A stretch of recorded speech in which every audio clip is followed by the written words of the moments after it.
தோசை அப்படின்றது வீட்டில் ரெகுலராக பண்ணுறது தான். அதை நம்ம நார்மலாக பண்ணாமல் ஒரு ஹெல்த்தியாக பண்ணால் எப்படி இருக்கும்? இன்றைக்கி நான் சேர்க்குறது முடக்கத்தான் கீரை, அதோட போகிற நிலக்கடலை சட்னி. என்ன ஸ்பெஷல் அப்படின்னா, இந்த முடக்கத்தான் கீரையில் ஒரு ஆன்டி இன்ஃப்ளமேட்டரி ப்ராப்பர்ட்டி, அதாவது இந்த வாதம் அப்படின்றாங்களா, ரொம்ப நல்லது அதுக்கு. அதே மாதிரி ஹேருக்கு ரொம்ப நல்லது, அதாவது இந்த ஸ்காலப்ஸ், அதே மாதிரி இந்த டேண்ட்ரஃப், அதுக்கெல்லாம் ரொம்ப நல்லது. ஸோ கண்டிப்பாக இது ஒரு ஹெல்த்தியாக தோசையாக மாற்றிட்டு அதுக்கு கூட வச்சு சாப்பிட்ற மாதிரி ஒரு அருமையான பஞ்சான நிலக்கடலை சட்னி. I'm Sundar, welcome to ரெசிபிச்செக்கர்.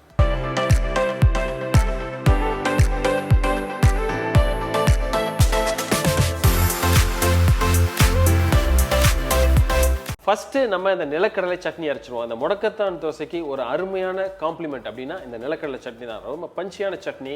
அதை ஃபஸ்ட்டு அதை அரைச்சி வச்சுட்டு அதுக்கப்புறம் இந்த முடக்கத்தான் கீரையை ப்ராசஸ் பண்ணி தோசைக்கு போயிடலாம். நான் என்ன பண்ணுறேன், கிச்சன் ஒரு மிக்ஸி ஜார் எடுத்து வச்சுக்கிறேன். ஃபஸ்ட்டு என்ன பண்ணணும், நிலக்கடலை ஒரு 3-4 டேபிள் ஸ்பூன் எடுத்துக்கலாம். ஒரு 3-4 டேபிள் ஸ்பூன் அளவுக்கு திருகி வச்ச தேங்காய், ஒரு சின்ன பீஸ் புளி எடுத்துக்கலாம், ஒரு 7-8 காஞ்ச மிளகாய், இதுக்கு தேவையான அளவு கொஞ்சம் உப்பு, ஒரு 4-5 கருவேப்பிலை. இதை நம்ம தண்ணி ஊற்றி நல்ல ஒரு ஃபைன் ஒரு சட்னி அரைச்சி வச்சுக்குவோம். இது ரெடி ஆனோடனே நம்ம அடுத்து அந்த ப்ராசஸ் தோசைக்கு போயிடலாம். இந்த முடக்கத்தான் கீரை எப்படி ப்ராசஸ் பண்ணுறதுன்னு பார்ப்போம். ரொம்ப முக்கியம், ஏன்னா அதில் கொஞ்சம் லைட்டாக கசப்பு இருக்கும். ஸோ அதை ரிமூவ் பண்ணுறதுக்கு எப்படி பண்ணணும்னு பார்ப்போம். ஒரு பேனில் இன்னைக்கு தண்ணி எடுத்து கொதிக்க வச்சுருக்கேன். ஸோ அதில் இந்த முடக்கத்தான் கீரையை நல்லா வாஷ் பண்ணி ரெடி பண்ணி வச்சுருக்கேன். ஸோ அதை அதில் ஆட் பண்ண போகிறோம். அதுக்கு முன்னாடி ஒரு பிஞ்ச் அளவுக்கு ஜீரகம் நான் ஆட் பண்ணிக்கிறேன். இப்போ இந்த முடக்கத்தான் கீரையை ஒரு பஞ்ச் போட்டுக்குங்க. இந்த ப்ராசஸ் ஏன் நம்ம பண்ணுறோம் அப்படின்னா, இந்த பச்சை கலரை அந்த ரீட்டைன் பண்ணுறது ரொம்ப முக்கியம். அதனால் ரொம்ப நேரம் நம்ம குக் பண்ண போகிறதில்ல. ஜஸ்ட் நல்ல ஒரு கொதி வந்துருச்சுன்னா அப்படின்னா, ஸோ இதுலேயே அந்த பச்சை கலருக்காகவே கொஞ்சோண்டு கொத்தமல்லி தலையை சேர்த்துக்கிறேன். ஸோ இப்போ இந்த கொத்தமல்லியோட ஃப்ளேவர், அந்த ஜீரகம் ரெண்டும் சேர்ந்து அந்த முடக்கத்தான் கீரைக்கு வந்து அந்த ஒரு கசப்பு தன்மை, அதோட ஃப்ளேவரை கொஞ்சம் குறைச்சி ஒரு நல்ல ஒரு மைல்டு சாப்பிட்றதுக்கு கொஞ்சம் அருமையாக இருக்கிற மாதிரி கிடைக்கும் நமக்கு. ஸோ இப்போ ஒரு கொதி நல்லா வந்துருச்சு. நிறைய பேர் என்ன பண்ணுவாங்க அப்படின்னா, மாவு அரைக்கிறப்ப இந்த கீரையை சேர்த்து போடுவாங்க.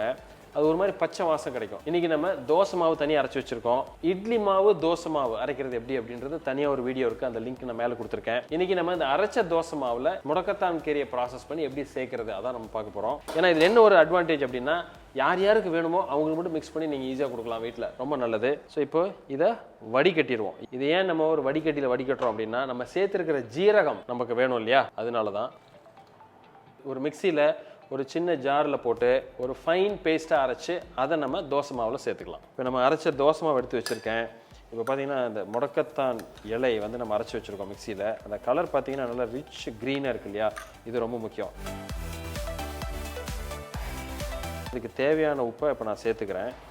இன்றைக்கி ஊற்றுற முடக்கத்தான் தோசைக்குள்ள மாவு தான் எடுத்திருக்கோம். அதோட இன்றைக்கி அரைச்சி வச்ச இந்த பேஸ்ட்டை நம்ம இதில் சேர்த்துக்கலாம்.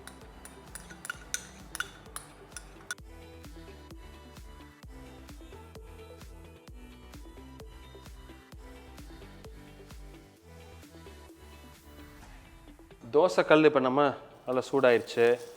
இதில் ஆயில் வச்சு லைட்டாக தொடச்சிட்டு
சரி, இன்னைக்கு ஒரு ஹெல்த்தியான தோசை, முடக்கத்தான் கீரை தோசை. அதுக்கு கூட ஒரு அருமையான ஒரு காம்பினேஷன் அப்படின்னா இந்த கடலை சட்னி, இது ரெண்டும் பண்ணியிருக்கோம். ஸோ இந்த பர்ஃபெக்டான காம்பினேஷன் நீங்கள் டெஃபினட்டாக ட்ரை பண்ணி பார்த்துட்டு உங்களுக்கு இந்த தோசை எப்படி வந்திருக்கு அப்படின்றத எங்களுக்கு கமெண்ட் பண்ணுங்கள். இந்த வீடியோ பிடிச்சிருந்துன்னா எங்களுக்கு ஒரு தம்ஸ் அப் கொடுங்க, ஃப்ரெண்ட்ஸோட ஷேர் பண்ணுங்கள். இதே மாதிரி இன்னொரு நாள் இன்னொரு ஹெல்தி ரெசிபியோட மீட் பண்ணுறேன். அது வரைக்கும் ஹாப்பி குக்கிங்.